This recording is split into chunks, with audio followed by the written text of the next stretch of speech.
আসসালামু আলাইকুম সবাইকে। আশা করি সবাই ভালো আছেন।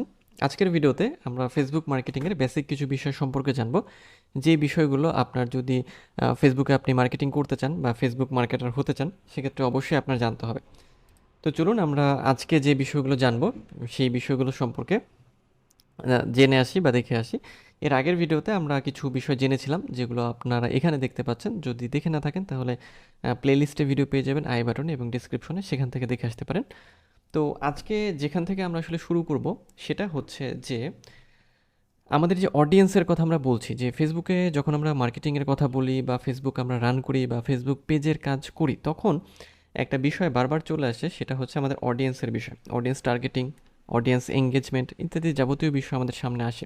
তো অডিয়েন্সের সাথে যে এঙ্গেজ উইথ ইওর অডিয়েন্স বলতে আসলে আমরা কী বোঝাচ্ছি বা এখানে আমাদের কী করতে হবে। এখন ফেসবুক মার্কেটিংয়ের ক্ষেত্রে যে বিষয়টা হয় যে আপনাকে কি করতে হবে, আপনাকে নির্দিষ্ট কোনো একটা টপিকের উপরে কাজ করতে হবে সেল আনার জন্য বা ব্র্যান্ড অ্যাওয়ারনেস বাড়ানোর জন্য, এবং আপনাকে কিন্তু ফেসবুক পেজ বেস করেই কাজ করতে হবে।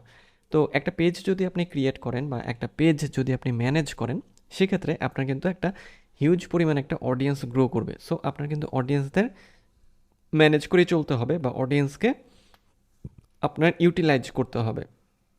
এখন অডিয়েন্স যখন আপনার পেজের সাথে কানেক্টেড থাকবে, তারা কি করবে?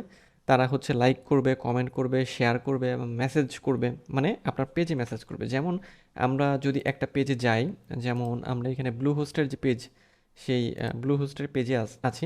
তো ব্লু হোস্ট একটা হচ্ছে পোস্ট দিয়েছে, দেখেন তাদের পোস্টে রিয়াকশন হচ্ছে আপনার 25 আছে, অমুক অমুক ব্যক্তি রিয়াকশন দিয়েছে। তারপরে এখানে কমেন্ট আছে 40টা, এবং লাইক কমেন্ট এবং শেয়ারের যে বিষয়টা আমরা বলেছি, দেখেন অ্যাজ এ পারসন যতগুলো পিপলের সামনে বা যতগুলো অডিয়েন্সের সামনে এই পোস্ট যাবে, তাদের সামনে কিন্তু এই লাইক কমেন্ট শেয়ারের বিষয়টা থাকবে এবং তারা এগুলো দিতে পারবে। এখন ফেসবুক মার্কেটার হিসেবে আপনার কাজ কি হবে, যে আপনার কাজ হবে এই যে অডিয়েন্স যারা যারা আপনার পোস্টে হচ্ছে লাইক কমেন্ট শেয়ার মেসেজ করছে বা আপনার আপনার পেজে যে অ্যাক্টিভিটিগুলো করছে, সেগুলোর অ্যাক্টিভিটি আপনাকে অবশ্যই ইনস্ট্যান্টলি রিপ্লাই করতে হবে। যদি আপনি এই কাজগুলো করেন, সেক্ষেত্রে আপনার পেজের যে রিচ সেটা খুব বেশি পরিমাণে বেড়ে যাবে। তো আপনি চাইলে সেটা মানে এই কাজ নিজেও করতে পারেন, অথবা আপনি চাইলে কাউকে হায়ারও করতে পারেন, অথবা আপনি যদি ক্লায়েন্টের কাজ করেন, সেক্ষেত্রে ক্লায়েন্ট যখন আপনাকে তার পেজের দায়িত্ব দেবে, তখন আপনার এই অডিয়েন্সের সাথে কিন্তু এঙ্গেজ করতে হবে বা অডিয়েন্সের সাথে তাদের যে লাইক, কমেন্ট, রিপ্লাই, মেসেজ, যাবতীয় যতগুলো বিষয় আসলে অডিয়েন্সের সাথে যায়, সেটার আপনার তাৎক্ষণিক রিপ্লাই দিতে হবে। যদি আপনি এইভাবে আপনার যে অডিয়েন্স আছে তাদের সাথে এঙ্গেজ থাকেন, তাহলে কি খুব দ্রুত আপনার যে পেজটা আছে সেটা গ্রো করবে। এবং গ্রো করলে কি হবে, যে আপনার যে মানে যেটা আপনি সেল করতে চাচ্ছেন, সেটা আপনার প্রোডাক্ট হতে পারে, সার্ভিস হতে পারে, যেটাই হোক না কেন, সেটা আপনি খুব বেশি পরিমাণে সেল করতে পারবেন এবং দ্রুত সেল করতে পারবেন। ওকে, নেক্সট যে বিষয়টা আপনার মাথায় রাখতে হবে সেটা হচ্ছে যে ফেসবুক যে গ্রুপস আছে, তাদের সাথে আপনার এক হতে হবে বা বিভিন্ন গ্রুপে যুক্ত হতে হবে। তো ফেসবুক গ্রুপ বলতে আসলে আমরা কি বুঝি? ফেসবুক গ্রুপ হচ্ছে, আমরা যখন ফেসবুকে যাই বিভিন্ন রকমের গ্রুপ আমরা দেখে থাকি। তো গ্রুপ এবং পেজের মধ্যে পার্থক্য হচ্ছে যে পেজে যে আমরা যোগাযোগটা করি সেটা হচ্ছে ওয়ান ওয়ে কমিউনিকেশন বা একমুখী যোগাযোগ, অর্থাৎ ফেসবুক পেজে শুধু আপনিই পোস্ট করতে পারেন, অডিয়েন্সটা শুধু লাইক কমেন্ট শেয়ার মেসেজ করতে পারে। কিন্তু গ্রুপে কি হয়, গ্রুপে কিন্তু আপনার যারা অডিয়েন্স থাকবে বা যারা আপনার ফলোয়ার, যারা আপনার গ্রুপেও আছে, তারাও কিন্তু পোস্ট করতে পারবে। সো গ্রুপে আপনিও পোস্ট করতে পারছেন, তারাও পোস্ট করতে পারছে। এখানে একটা টু ওয়ে কমিউনিকেশন হয়। এই জন্য আপনি যখন ফেসবুক মার্কেটিংয়ের কাজ করবেন, তখন আপনার একটা ফেসবুক পেজ লাগবে এবং অবশ্যই আপনার একটা ফেসবুক গ্রুপ লাগবে, যেই গ্রুপটা আপনার যে ফেসবুক পেজ আছে সেটাকে রিপ্রেজেন্ট করবে। এতে কি হবে, যখন গ্রুপেও আপনার অডিয়েন্সরা হচ্ছে মেসেজ করতে পারবে বা বিভিন্ন রকমের পোস্ট করতে পারবে, বিভিন্ন রকম বিষয়ে জিজ্ঞাসা করতে পারবে, তখন আপনার যে ব্র্যান্ড আছে বা আপনার যে প্রোডাক্ট, সেটার মানে পরিচিতি বা জনপ্রিয়তা খুব দ্রুত বাড়বে। সো অবশ্যই যদি আপনি ফেসবুক মার্কেটিংয়ে ভালো করতে চান, সেজন্য আপনার অবশ্যই গ্রুপকে ইউটিলাইজ করতে হবে। এই জন্য আপনি বিভিন্ন রকম গ্রুপের সাথে অ্যাড হবেন, আপনার নিশ রিলেটেড বা আপনার যারা অডিয়েন্স হতে পারে তাদের রিলেটেড, এবং সেখানে তাদেরকে অ্যাড করার মাধ্যমে আপনি হচ্ছে তাদের সাথে কানেক্ট থাকবেন, যাতে আপনার যে পেজ বা আপনার যে গ্রুপ বা আপনার যে আসলে মানে প্রোডাক্ট, সেটা যখন আপনি বিভিন্ন রকম সেল করতে চাচ্ছেন বা পোস্ট করছেন, যেন অডিয়েন্সের কাছে পৌঁছায়। ওকে, সো নেক্সট যে বিষয়টা সেটা আমরা জানবো সেটা হচ্ছে মেসেঞ্জারকে ব্যবহার করতে হবে আমাদের এবং মেসেঞ্জার ব্যবহার করা জানতে হবে। এখন মেসেঞ্জারের বিষয়টা হচ্ছে যে আপনারা যেটা করতে পারেন যে আপনারা যখন ফেসবুকে মানে ফেসবুক পেজ থেকে মেসেজ আনতে চাইবেন, অর্থাৎ কেউ আপনাদের ফেসবুক পেজে মেসেজ করবেন, তখন সেই মেসেজটা আপনারা কিন্তু হচ্ছে মেসেঞ্জারে দেখতে পারবেন। এবং আপনি যদি মেটা বিজনেস সুইট ব্যবহার করেন, যেমন আমি এখন মেটা বিজনেস সুইটে আছি, তো মেটা বিজনেস সুইটে আসার পরে আপনি এখান থেকে হচ্ছে খেয়াল করবেন যে আপনি এখান থেকে খুব সহজেই হচ্ছে আপনার আ যতগুলো বিজনেস ম্যানেজার, যতগুলো পেজ আছে সবগুলোকে আপনি হচ্ছে এখান থেকে ম্যানেজ করতে পারবেন। এবং এখানে ধরেন মেসেজ, তারপরে হচ্ছে নোটিফিকেশন, অমুক-তমুক অনেক কিছু আপনি এখান থেকে ম্যানেজ করতে পারবেন খুব সহজে।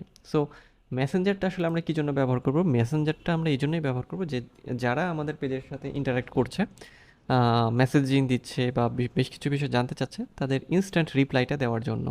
সো এই বিষয়টাও আপনার মাথায় রাখতে হবে যে আমরা ফেসবুক মেসেঞ্জার আমাদের ব্যবহার করতে হবে। এরপরে আমরা মেজার অ্যান্ড অ্যানালাইজের কথা বলতে পারি, অর্থাৎ পরিমাপ এবং বিশ্লেষণ করা। তো কি আমরা পরিমাপ করব বা কি বিশ্লেষণ করব? বিষয়টা হচ্ছে আমরা যেটা করতে পারি যে আমরা হচ্ছে যে ফেসবুক ইনসাইটস ব্যবহার করতে পারি, যেটা হচ্ছে আমাদের পোস্ট এবং যে অ্যাড আছে এটার হচ্ছে আপনার অ্যানালাইজ করার জন্য, বা এটা আসলে কেমন রিচ পাচ্ছে, ইমপ্রেশন পাচ্ছে, এটা মানুষের কাছে কীভাবে পৌঁছাচ্ছে, মানুষ কীভাবে এটাকে নিচ্ছে, এই জিনিসগুলো যখন আপনি জানবেন এবং অ্যানালাইজ করতে পারবেন, দেন পরবর্তীতে আপনি পোস্ট করার সময় বা অ্যাড রান করার সময় সেই বিষয়গুলো মাথায় রেখে পোস্ট করতে পারবেন বা অ্যাড রান করতে পারবেন। এক্ষেত্রে আপনার যে পোস্ট বা আপনার যে অ্যাড সেটার রিচ এবং ইমপ্রেশন অনেক বেশি পরিমাণে বাড়বে। নেক্সট বিষয় যেটা সেটা হচ্ছে যে যখন আপনি মার্কেটিং এর কাজ করবেন বা মার্কেটার হবেন, তখন আপনার একটা বিষয় মনে রাখতে হবে যে যেহেতু আপনি মার্কেটিং করছেন, সো আপনাকে অবশ্যই কনসিস্টেন্টলি কাজ করতে হবে। আপনাকে ধৈর্য ধরে নিয়মিত কাজ করে যেতে হবে, যাতে আপনার যে ব্র্যান্ড আছে সেটার হচ্ছে কী বলবো যে সেটাকে গ্রো হয়, তারপর আপনার যে সেলস আছে বা সেল আছে সেটা যেন অনেক বেশি পরিমাণে বাড়ে। সো এই জন্য আপনি যদি কনসিস্টেন্ট না হন, সেক্ষেত্রে যদি আপনি অল্পতেই খুব হতাশ হয়ে পড়েন, সেক্ষেত্রে দেখবেন যে আপনি এখান থেকে বেটার রেজাল্ট পাচ্ছেন না। সো আপনাকে যেটা করতে হবে, কনসিস্টেন্ট হতে হবে, এবং এই কনসিস্টেন্সি বা ধৈর্যটাই হচ্ছে ফেসবুক মার্কেটিংয়ের মূল বিষয়। অর্থাৎ আপনাকে নির্দিষ্ট একটা টাইমে প্রত্যেক দিন হচ্ছে পোস্ট করতে হবে, আপনার অডিয়েন্সের কাছে পোস্টের মাধ্যমে আপনাকে পৌঁছাতে হবে। প্রয়োজন হলে আপনাকে একটা কন্টেন্ট প্ল্যানার তৈরি করতে হবে, যার মাধ্যমে আপনি বিভিন্ন রকম সময়ে বিভিন্ন রকমভাবে পোস্ট করবেন। তারপর আপনি কিভাবে বা কয় দিনের জন্য বা কবে থেকে অ্যাড রান করতে চাচ্ছেন তারও একটা তালিকা আপনার থাকতে হবে। তো সব কিছু যখন আপনি হচ্ছে প্ল্যান করবেন এবং দেন আপনি সেটাকে এক্সিকিউট করবেন, তখন দেখবেন যে ধীরে ধীরে আপনার যে পেজ আছে বা আপনার যে সেলস আছে সেটা আস্তে আস্তে গ্রো করবে। নেক্সট হচ্ছে আরেকটা বিষয় আপনার মাথায় রাখতে হবে যে যখন আপনি ফেসবুক মার্কেটিং করবেন, তার মানে হচ্ছে আপনি ফেসবুক প্ল্যাটফর্মকে ব্যবহার করছেন। তো এই যে ফেসবুক প্ল্যাটফর্ম বা মেটা প্ল্যাটফর্ম, আমরা যেটাই বলি না কেন, এই ফেসবুক বা মেটার কিন্তু কিছু পলিসি আছে। তো সেই পলিসিগুলো আপনাকে জানতে হবে। পলিসিতে তারা কি বলছে, তারা কি করতে বলছে, তারা কি করতে বলছে না, তারা কি নিয়মগুলো রেখেছে, সেই বিষয়গুলো আপনার খুব ভালোভাবে মাথায় রাখতে হবে এবং দেন কাজ করতে হবে। তাহলে খুব সহজভাবে এবং খুব অল্প সময়ের মধ্যে আপনি ভালো করতে পারবেন। এবং নেক্সট এবং লাস্ট যে পয়েন্ট আমাদের, সেটা হচ্ছে আমাদের বিভিন্ন রকম এক্সপেরিমেন্ট করতে হবে এবং দেন সেটার সাথে খাপ খাইয়ে নিতে হবে এবং আপডেট হতে হবে। তো এই বিষয়টা আসলে কি? এই বিষয়টা হচ্ছে যে যেহেতু ফেসবুকের অ্যালগরিদম সিস্টেমটা হচ্ছে কি হয়, প্রতিনিয়ত আপডেট হয়, এবং এই আপডেটটা আসে যে ফেসবুকের যখন হচ্ছে বিভিন্ন রকম ইউজারদের উপর ভিত্তি করে, বা ফেসবুক যখন মনে করে নতুন কিছু অ্যাড করা প্রয়োজন, তখন মাঝে মাঝেই দেখা যায় যে ফেসবুকে অনেক চেঞ্জ আসছে। তো ওই চেঞ্জ আসার ফলে আপনাকেও কিন্তু তার সাথে খাপ খাইয়ে নিতে হবে। আমরা ফেসবুকের পেজগুলো আগে যেভাবে দেখতাম এখন কিন্তু সেভাবে নেই। কিছুদিন পর দেখবেন সেটাও অন্যভাবে হয়ে গিয়েছে বা কিছুটা আপডেট এসেছে। তো এই জন্যই আপনাকে যেটা করতে হবে, আপনাকে এক্সপেরিমেন্ট করতে হবে। যে ফেসবুকে কোথায় আপডেট আসছে, ফেসবুক পেজে কি আছে, তারপরে আপনি মাঝে মাঝে এবি টেস্ট করতে পারেন। অর্থাৎ আপনি অনেকগুলো পোস্ট তৈরি করলেন, অনেকগুলো টাইটেল তৈরি করলেন, বা অনেকগুলো আপনি ইমেজ রেডি করলেন, দেন সেখান থেকে যেটা ভালো পারফর্ম করবে আপনি সেটাকেই ব্যবহার করবেন। তো এইভাবে আপনাকে এক্সপেরিমেন্ট করতে হবে যে আপনার অডিয়েন্স কি পছন্দ করছে, কোন পোস্টটাতে বা কোন অ্যাডটাতে বা কোন ধরনের লেখা লিখলে তারা অনেক বেশি পরিমাণ কি বলবো যে রিচ করছে, বা তাদের কাছে বেশি পরিমাণে পৌঁছাচ্ছে, বা তারা সেটাকে পারচেস করছে, বা তারা সেটাকে লাইক করছে। এই বিষয়গুলো আপনার মাথায় রাখতে হবে। তাহলে আমরা এক্সপেরিমেন্ট এবং অ্যাডাপ্টের যে বিষয়টা সেই বিষয়টা বুঝলাম। তো আমরা যদি একটু সামারি করি তাহলে সবশেষে বলতে পারি, যদি আপনি একজন ফেসবুক মার্কেটার হতে চান সেক্ষেত্রে ফেসবুক মার্কেটিং শুরু করার আগে আপনার অবশ্যই এই বিষয়গুলো মাথায় রাখতে হবে, এবং এইগুলো মাথায় রেখে যদি আপনি কাজ করতে পারেন সেক্ষেত্রে আপনি খুব অল্প সময়ের মধ্যে ধৈর্যের সাথে কাজ করলেই খুব ভালো পরিমাণে একটা কী বলবো যে ফেসবুক মার্কেটিং থেকে একটা ভালো পরিমাণে রেজাল্ট নিয়ে আসতে পারবেন। তো আজকের ভিডিও এই পর্যন্তই, দেখা হচ্ছে পরের ভিডিওতে। সে পর্যন্ত সবাই ভালো থাকবেন।